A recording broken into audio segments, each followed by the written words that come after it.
Inter perde a sua invencibilidade, mas não só a invencibilidade, no momento que se vencesse estaria ainda numa disputa, né? Mas o que explica aquele primeiro tempo do Inter? O Flamengo jogou muito, mas o Inter parece que entrou mais desconcentrado que o Flamengo, que já estava eliminado. Não diria falta de concentração. Acho que tu iniciou a tua pergunta falando exatamente o fator da nossa dificuldade. O Flamengo ter atuado bem. E a gente ter tido um primeiro tempo, de fato, com algumas dificuldades em função de conseguir encaixar ali a marcação a partir do bloco médio-alto, né, tendo em vista que o Flamengo usa, né, o seu goleiro muito bem para gerar superioridade. E a partir de desequilíbrio tem as inversões de corredor, né, hora para o Wesley pro lateral em amplitude, hora para o Mikael do outro lado em amplitude, e a partir daí as vitórias e as ultrapassagens, né.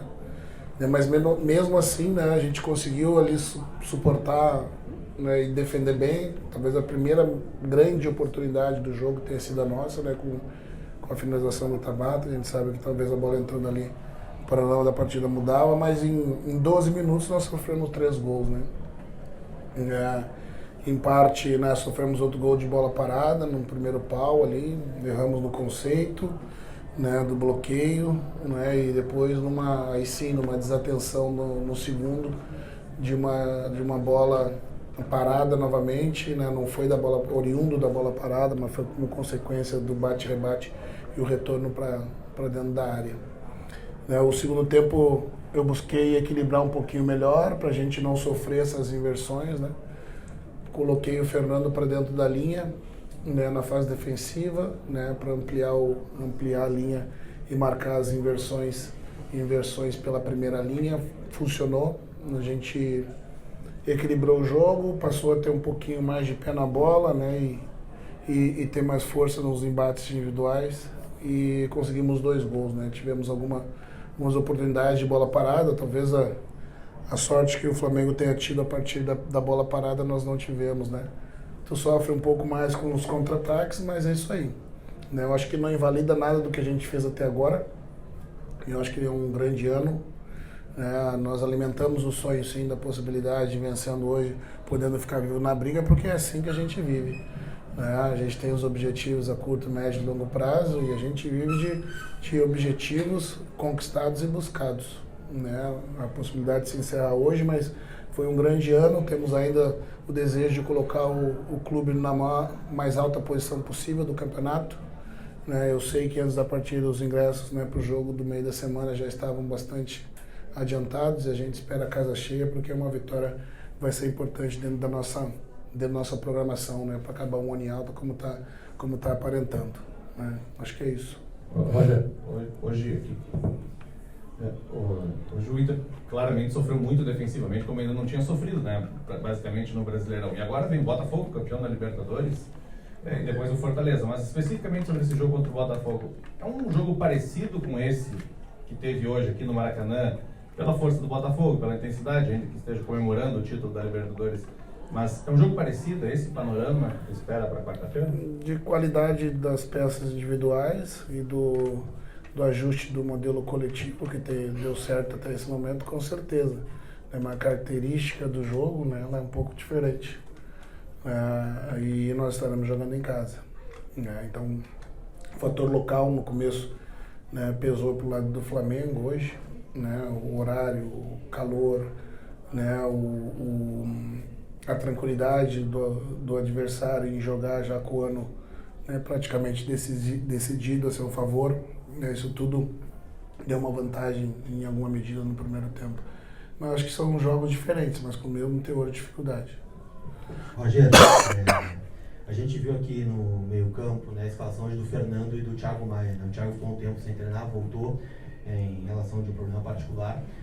E o Rômulo entrou muito bem no segundo tempo, né, com muita força, com intensidade. Como é que tem sido para você essa reta final de ano, né? O Fernando acabou de voltar de lesão também, o Maia, né, ficou um tempo fora, e o Rômulo muito bem. Como é que você vê essa abertura de meio campo do Inter nessa reta final, em especial no jogo de hoje? Eu penso que o Rômulo tem entrado e tem atuado bem nas ausências, né? Tanto como primeiro, né? E em algum momento, acho que no jogo anterior, agora esse eu coloquei ele na linha da frente, né? Também ele faz bem. Né? Quando eu aumentei a força, digamos, do jogo físico no meio, com o Rômulo, já com o desgaste do Thiago, a gente passou a roubar umas bolas, né, em mais desequilíbrio, né, do adversário, né? Umas bolas que nós estávamos em desvantagem, né? O que nós não conseguimos, né, em função até do desequilíbrio de encaixe de marcação no primeiro tempo.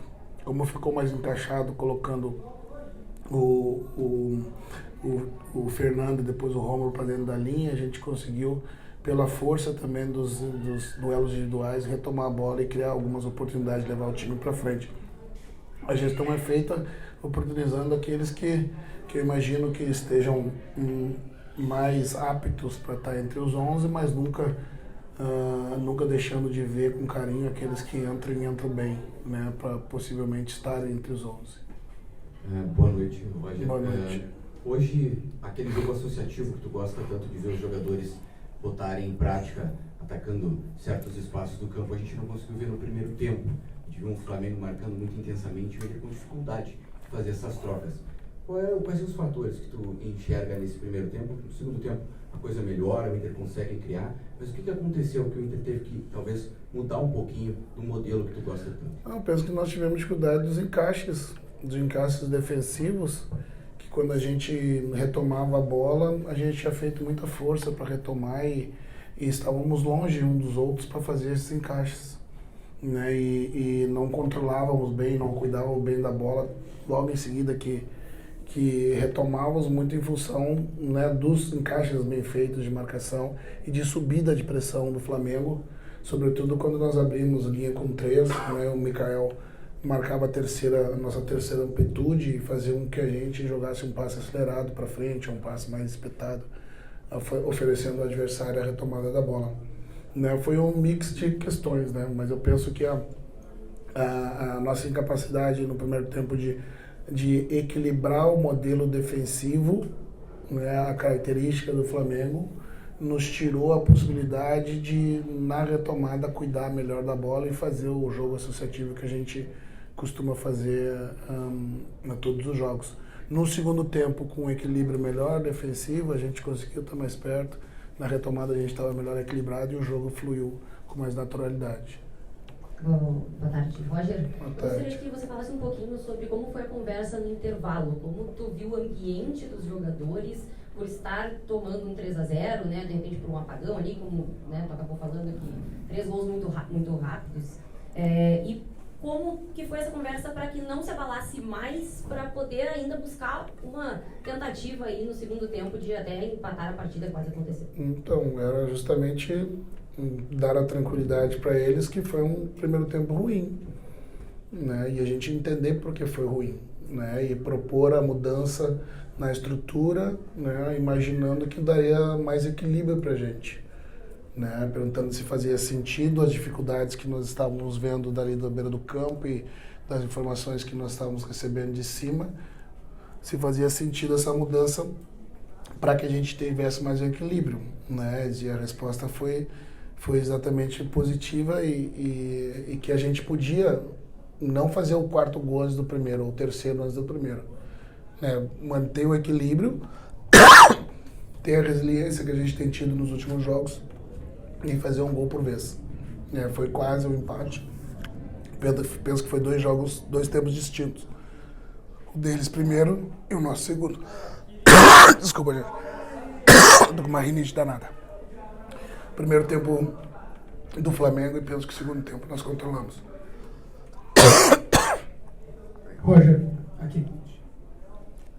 Eu queria entender não só o que a Nani citou da conversa do intervalo, mas agora no vestiário depois do jogo, porque a gente viu mais de 1.000 torcedores do Inter aqui, muita gente que veio do interior, muita gente que veio de Porto Alegre porque sabia que uma vitória ainda deixava o Inter nessa briga até pro jogo de quarta e depois o de Fortaleza no outro final de semana. Mas o que o Roger passou para os jogadores depois da partida? Porque ainda assim foi um segundo tempo muito positivo, de 2 gols, que o Inter até teve tempo para quem sabe empatar ou até virar, enfim. Mas é a frustração de não brigar mais por esse sonho, que até tinha essa dificuldade, ou principalmente valorizar ainda esse momento depois de 16 jogos? Eu iniciei a fala dizendo que nada apagava o que a gente tinha feito até esse momento da competição, né, que é uma competição de recuperação, e o que fica para mim foi justamente o segundo tempo, que a gente teve um melhor controle e poderia ter até tido uma sorte melhor, né, assim como no primeiro tempo, depois do terceiro gol, o Flamengo poderia ter feito o quarto também. Mas o que fica é justamente o orgulho de ver, né, esse time que não se entrega nunca apesar da adversidade. Né, e a tranquilidade passada para eles no intervalo, junto com as orientações estratégicas, foi que gerou a confiança que eles acreditaram até o final que podiam reverter um placar mesmo de 3-0.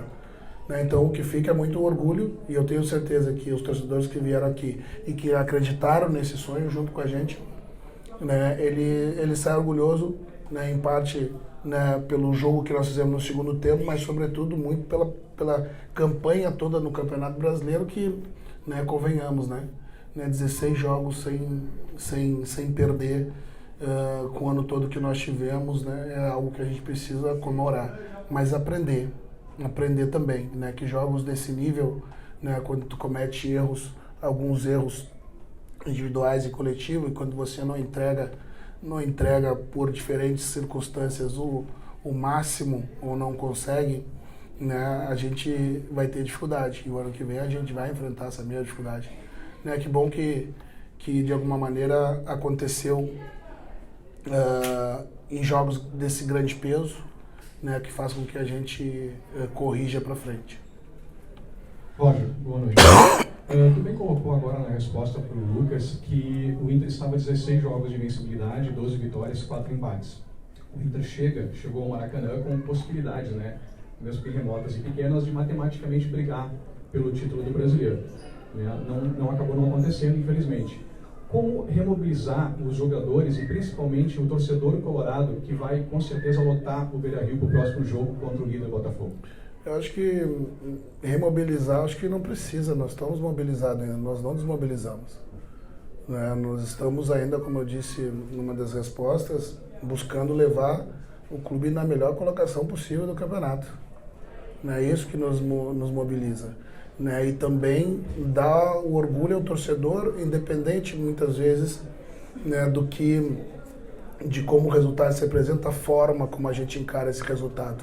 Né? Para mim, né, é uma forma que o torcedor se sente representado, né? Não desistindo nunca, né, brigando até o final, lutando, competindo.